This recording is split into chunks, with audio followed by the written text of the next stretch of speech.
నీ first vehicle ఏంటిది? Vehicle కొన్నప్పుడు నీకేమనిపించింది? ఫస్ట్ వెహికల్ అంటే బండి కానీ పెట్టు.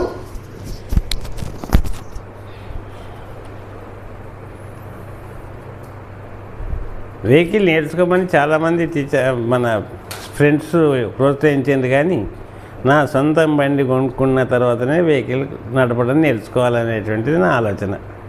ఇక అంతకుముందు సైకిల్ అంటే వచ్చింది, సైకిల్ ఉంది. ఎప్పుడు అంటే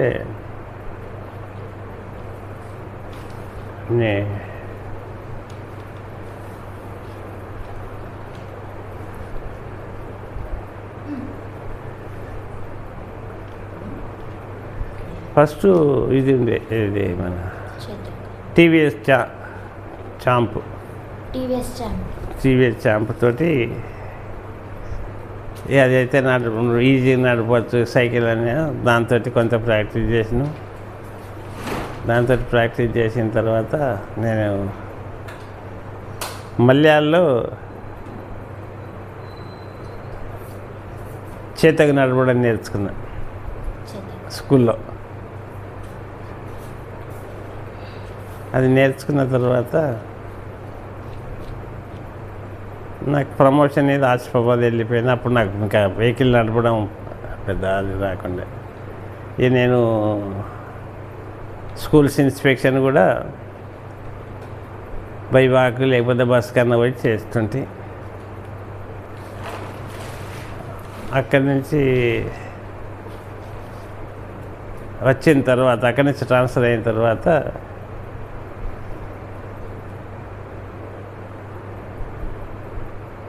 బైక్ కొన్నా.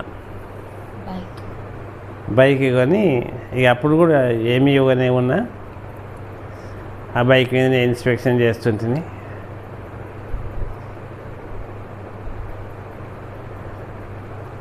తర్వాత రిటైర్డ్ అయిన తర్వాత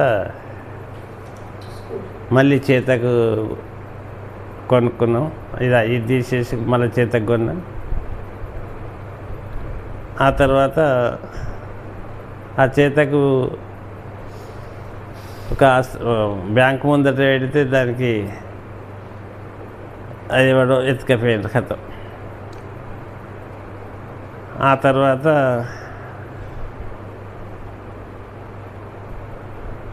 మళ్ళీ బైక్ కొనుక్కొని ఇక బైక్ మీదనే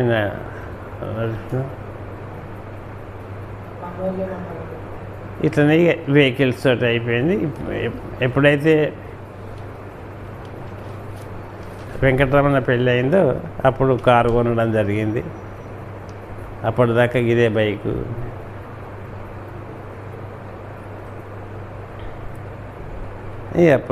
అప్పటి నుంచి మళ్ళీ ఫస్ట్ ఫ్యామిలీతో పోయిన ట్రిప్ ఏంటిది? అంటే ఫ్యామిలీతో కలిసిపోయిన గుడి ఇట్లా. ఫస్ట్ మేము ఇద్దరం కలిసి సపరేట్గా ఇద్దరే కలిసిపోయింది కాశీ.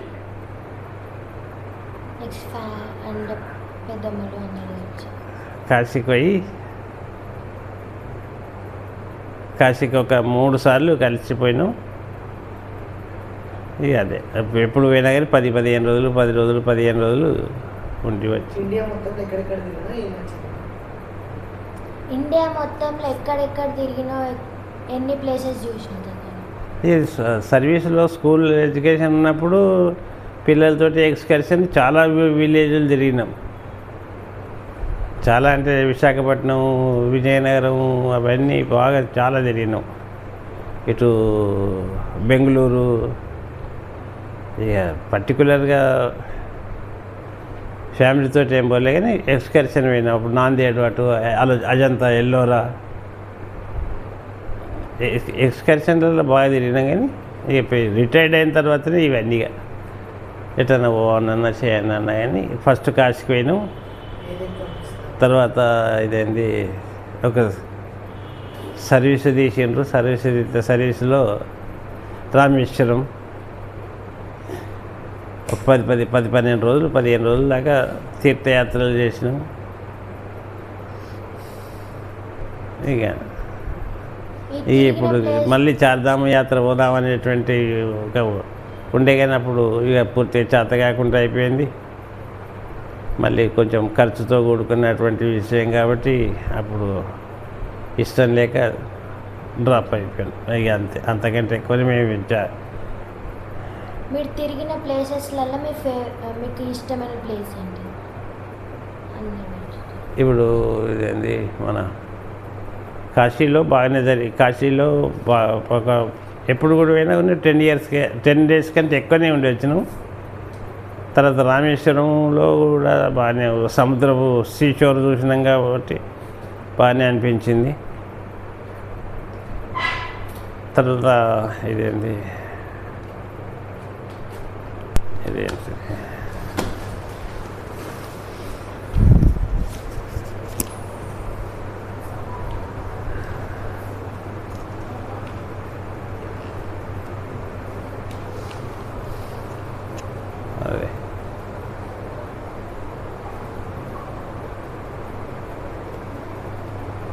సత్యనారాయణ కథలో వస్తుందమ్మా, అదే పేరు జ్ఞాపకం వస్తుంది.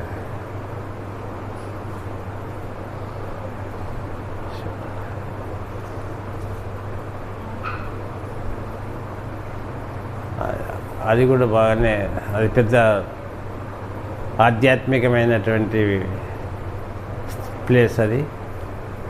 అక్కడ కూడా చాలా బాగా అనిపించింది. మొత్తం మీద కొన్ని ఆధ్యాత్మికమైనటువంటి ప్లేసులు చూడడం జరిగింది.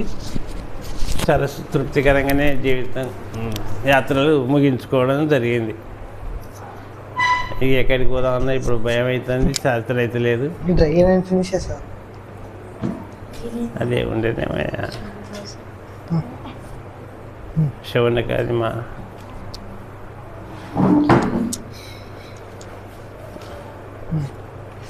ఇప్పుడు ఈ ఎండ్ చేసేద్దాం, ఒక్కొక్కటి అడుక్కుంటా పోతాం, ఓకేనా?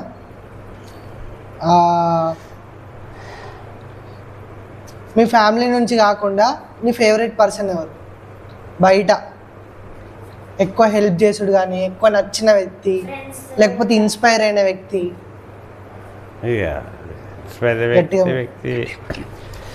ఇన్స్పైర్ అయిన వ్యక్తి అంటే ఇప్పుడు నేను మా ఇంటి దగ్గరనే నారాయణ సార్ అని ఎస్టీ ఆఫీస్లో పనిచేస్తుండే ఆయనే.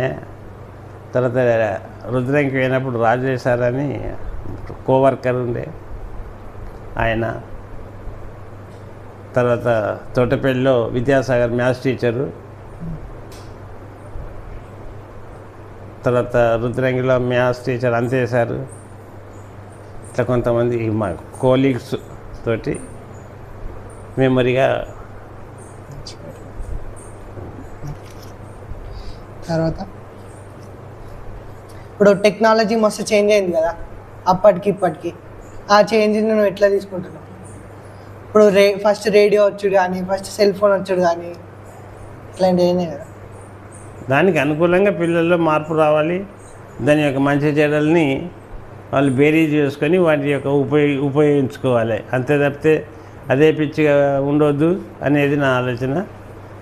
మరోవరు పిల్లలకి టీవీలు మీరేంటి రేడియోలు టీవీ కానీ, తర్వాత సెల్ ఫోన్లు కానీ ఇటువంటివి కొంచెం అవాయిడ్ చేయడం, దూరం పెట్టడమే వాళ్ళ యొక్క జీవిత ఒక పరమావధిగా చూసుకోవాలి. దానికి ఎంత దూరం ఉంటే అంత మంచిది. నాలెడ్జ్ ఎక్యూర్ చేయాలి, చేయద్దు అంటలేను. కాకపోతే మనకు ఉపయోగపడేటువంటి చూడాలి కానీ అన్ని అన్ని అన్ని మనకు అన్నెసెసరీ డిస్టర్బెన్స్ చేసేటువంటి కొన్ని సంఘటనలు మనకు సెల్ ఫోన్లలో కనిపిస్తాయి. అటువంటి విషయాలలో చాలా జాగ్రత్తగా ఉండాలి. నా సమాజంలో బర్నింగ్ ఇష్యూ ఏముందంటే జియాది అనేటువంటిది ఒకటి ఉంది. దాని గురించి చాలా జాగ్రత్తగా ప్రతి ఆడపిల్లలు కానీ మగపిల్లలు కానీ ఎవరైనా కానీ జీవితాన్ని ఒక స్వీట్ మెమొరీగా ఉండాలి కానీ సారోఫుల్గా ఉండొద్దు అనేటువంటిది నా అభిప్రాయం, నా సలహా, నా సూచన. నీకు ఫస్ట్ మొబైల్, ఫస్ట్ టీవీ ఎప్పుడు కొన్నావు? ఫస్ట్ టీవీ కొన్నది ఖచ్చితంగా జ్ఞాపకున్నది అప్పుడు రామాయణం సీరియల్ వస్తుంది, తోటపల్లిలో ఉన్న నేను. పిల్లలందరూ మా ఇంటి ముందర సుధాకర్ రావు అని ఉండే, వాళ్ళ ఇంట్లో ఉండే టీవీ. పిల్లలు పోతే వాళ్ళు కూడా కొద్ది రోజులకి విసుక్కున్నారు అన్నట్టుగా తెలిసింది నాకు. 91లో బీపీఎల్ టీవీ ఉండే, అప్పుడు ఫేమస్ అది, బ్లాక్ అండ్ వైట్. అది కొనుక్కొచ్చి అప్పుడు యాంటీనా ఉంటుండే, పెద్ద తాడి చెట్టు ఎత్తు యాంటీనా కొనుక్కపోయి ఫిల్ చేసి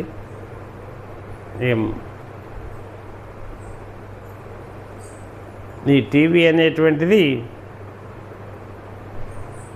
మా ఊళ్ళోనే ఇందిరాగాంధీ అసాసినేటెడ్ కాల్చున్నప్పుడు అప్పుడే ప్రచారం చేసిండ్రు.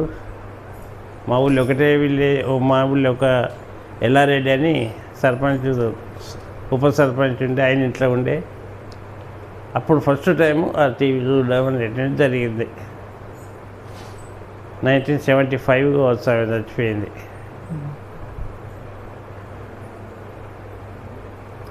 ఇంకా రేట్లు పెరిగినాయి కదా, కాస్ట్ ఆఫ్ థింగ్స్. అప్పట్లో రూపాయికి 10 రూపాయలకి గిన్నె వస్తుండే, ఇప్పుడు ఎక్కువ వస్తలేవు కదా.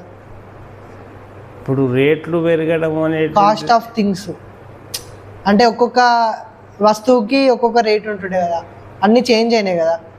అది ఎట్లా అనిపించింది?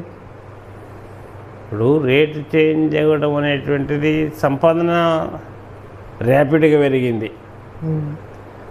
అప్పుడు నాకు నాలెడ్జ్ ఉన్నప్పుడు ఎవరైనా నాటు వేయడానికి వస్తే 25 NP ఇత్తురు చారాన.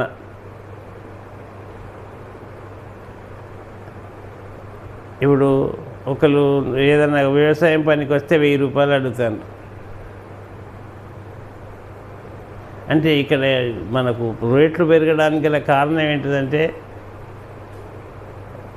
రూపాయి విలువ పడిపోవడం ఒకటి ఇంటర్నేషనల్ మార్కెట్లో, రెండవది